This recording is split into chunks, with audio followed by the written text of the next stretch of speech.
بسم اللہ الرحمن الرحیم۔ السلام علیکم۔ سردار فیصل آپ کے ساتھ حاضر خدمت ہے۔ رات کے اس پہر بڑی اہم خبر میں آپ کے ساتھ شیئر کرنے جا رہا ہوں۔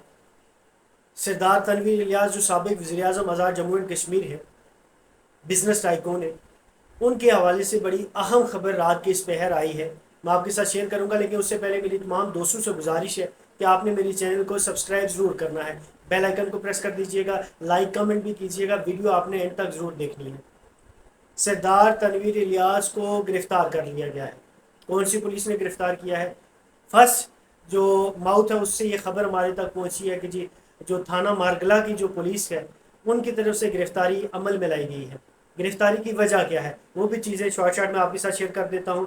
ان کے خلاف جو سردار تنویر الیاس ہے ان کے خلاف ایک درخواست 30 تاریخ کو، جو گزشتہ مہینہ ہے اس میں 30 تاریخ کو ایک درخواست ان کے خلاف آتی ہے، جس میں کرنل ریٹائرڈ ٹیپو سلطان صاحب کی طرف سے یہ بات کی جاتی ہے۔ درخواست کا یہ متن بتایا جا رہا ہے کہ ان کی طرف سے یہ کہا گیا کہ جی ان کا جو آفس ہے گلف کنسٹرکشن میں، وہ وہاں آتے ہیں سردار تنویر الیاس صاحب اپنے دیگر 20 سے 25 لوگوں کے ساتھ، اور وہ آفس کا تالا بھی توڑ دیتے ہیں، 8 آور جسے بولا جاتا ہے، اس کا تالا توڑتے ہیں، اندر گھستے ہیں، اور سیکورٹی جو وہاں سیکورٹی کے دیگر جو گارڈز وہاں کھڑے تھے ان پہ جو ہے وہ تشدد کرتے ہیں، اور وہ کہتے ہیں کہ جی مجھے انہیں مارنے کی بھی دھمکی دی، اور بلکہ ان کا یہاں تک بھی کہنا تھا، جو ایف آئی آر کا جو متن ہے وہ جو میں نے دیکھا ہے وہ آپ کے ساتھ شیئر کر رہا ہوں، کہ انہوں نے پسٹل سے فائر کرنے کی بھی کوشش کی لیکن وہ گولی مس ہو گئی۔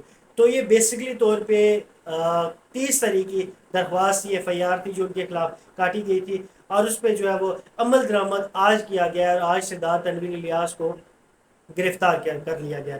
جو ان کی سیکورٹی کے اپنے لوگ ہیں ان کی طرف سے بیان آیا سردار تنویر الیاس کی طرف سے، کیونکہ میرے پاس جیسے میں نے آپ کے ساتھ شیئر کیا کہ جی فرسٹ ماؤتھ کی جو خبر آئی ہے اس میں یہ کہا گیا ہے، جو ان کی سیکورٹی کے لوگ ہیں جو انچارج ہیں ان کی طرف سے کہا گیا کہ جی دیوار پھلانگی گئی، اور پھر وہ لوگ دیوار کے راستے جو ہے وہ پولیس گھر میں داخل ہوئی، اور پھر وہاں سے تنویر الیاس کو گرفتار کر لیا گیا ہے۔ بڑی خبر یہ ہے کہ تنویر الیاس کو جو ہے وہ گرفتار کر لیا گیا ہے، اور یہ گرفتاری تھانہ مارگلہ کی طرف سے جو ہے وہ عمل میں لائی گئی ہے۔ تمام دوستوں سے میری گزارش ہے کہ آپ نے میرے چینل کو سبسکرائب ضرور کرنا ہے، آپ نے سپورٹ ضرور کرنی ہے۔ اپنے میزبان کو اجازت دیجیے گا، اللہ نے کے بعد۔